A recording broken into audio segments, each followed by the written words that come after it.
Good morning, Geelong. It's nice and cold on this morning, isn't it? As we welcome a very special guest this morning, a lady who is the Healthy Living Coordinator. Now, what a wonderful title, from Leisure Networks Association. Brooke Connolly. Good morning, Brooke. How are you? Good morning, Rollo. And welcome to Good Morning, Geelong. Thank you very much for having me this morning. It is a pleasure. Now, Brooke, first of all, we'll start with Leisure Networks Association. To our viewers, what is Leisure Networks Association? Leisure Networks we're a funny little organisation. We are a not-for-profit community-based organisation. We're based at Skilled Stadium, so we're in the new stand there in some great facilities. We're an organisation that sort of, I suppose, has two parts to it. One part is the role that we play in supporting sport and recreation clubs, so supporting them with recruiting volunteers, with applying for grants, with their governance, so anything that sort of makes them a stronger club, a stronger community-based grassroots sporting club. We also play a role in increasing opportunities for people to be physically active in Geelong and in the Barwon region. So we work right through Colac Otway Shire, Surf Coast Shire, the City of Greater Geelong, the Borough of Queenscliff, and kind of this end of Golden Plains as well. So looking at opportunities for people to be physically active, particularly those people that aren't currently meeting their physical activity needs. So we're told by Australian standards that we should be doing 30 minutes of physical activity on almost every day. So we kind of, I suppose, look at the target groups in our communities that aren't necessarily reaching that 30 minutes and see what opportunities there are out there. The other side of our organisation, we're a disability support service. So we work one-on-one with clients with disabilities to help them achieve their goals in their community. There's the big question, viewers. Are you doing your 30 minutes a day? Rollo is doing his, but I don't know if it's making too much of a change at the present time. Brooke, how did you get involved in Leisure Networks as a healthy living coordinator? I was initially working with the City of Greater Geelong in the Recreation and Open Space Unit. I was there for a couple of years on a maternity leave, covering a maternity leave contract, and had some work with Leisure Networks. We were doing a couple of partnership projects around some physical activity opportunities, and the opportunity came up to jump ship, I suppose.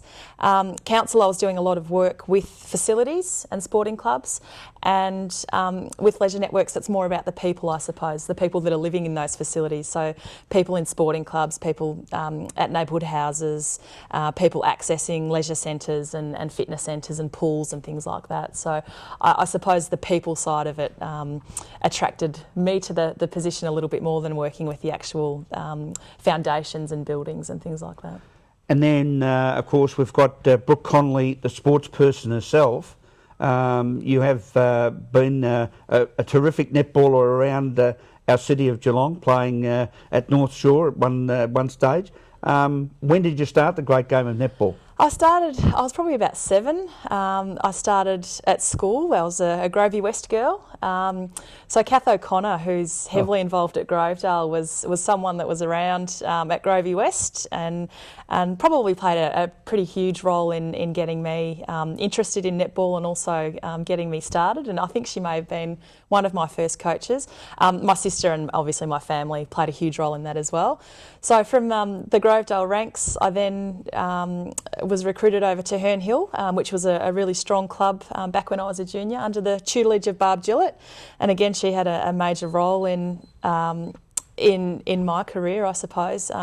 She sort of pushed us through to representative teams and things like that. So, you know, I had probably 10 years of representation at regional level and then also at state league level with it was the now defunct Essendon Cardinia, which moved to Cardinia Netball, which then moved through to the Geelong State League. So I think I finished up State League in around 2000 when North Shore started up, the GFL started up, and have been at North Shore since then. So from 2000, and I've just had a year off this year, so missing it, but glad to be having a bit of a rest at the moment.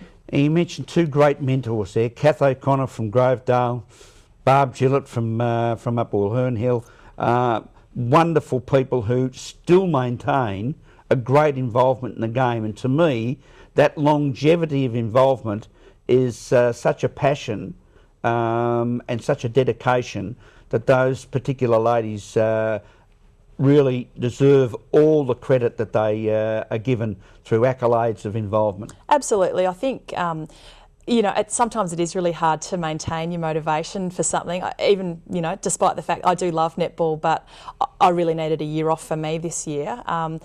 But there too, and probably remiss of me to not include Joy Grubb in that category as well. The lady of Geelong netball. Good morning, Joy. Joy's had a major influence on me as a person, and as a netballer as well. So between those three people, I suppose, hats off to them and the way that they've sort of stuck at it when the chips have been down, and they've taken the good with the bad, and still, you know, hung in there, and they're doing amazing work still. Now, there are a lot of people out there, and I for one sit with you alongside on the couch and say what a wonderful association, what a wonderful job to be able to combine the fact that you are working basically within the sporting arena administratively wise now, but within the arenas that you've grown up with and grown to love. Yeah, it's great. We get out and about a lot, so we're meeting with clubs all the time. We're out at leisure facilities, so it's great to be catching up with people that are so passionate about what they do. Particularly with the Good Sports Accreditation Program, which is an alcohol management program where you really meet one-on-one or with committees of sporting clubs, and just some of the stories that you hear in those sort of situations about, you know, a young person that may have beaten the odds and come through and played a terrific game, or have put their hand up to be on the committee or something like that. It's quite inspiring to be able to meet with some of those people and you know, to hear about some of the great stuff that's happening. I think we hear a lot about the negatives. We hear what clubs aren't doing well and you know, what members aren't doing well, but we get to hear some of the stuff that the clubs are doing really well, and that's the stuff that I think we should be promoting. And the world of inclusion, just quickly on the disability. That's a great initiative. Yeah, we're doing a lot of work at the moment around developing strong, meaningful opportunities for people with disabilities to be involved in sport and recreation. So I think at the moment we've got a netball league, which is closely combined to the Geelong Netball League. We've got a football league that's managed through Grovedale Football Club, which is fantastic. Lawn bowls, gymnastics, soccer. So a whole host of opportunities for people with intellectual and physical disabilities to be meaningfully engaged and involved in sport. A lady who is part of a great team at Leisure Networks Association at Sports House in Moorabool Street, yes, where the cat's claws are down at Skilled Stadium. Brooke Connolly, thank you very much for being with us this morning on Good Morning Geelong. As we go to this break, we'll be back after this.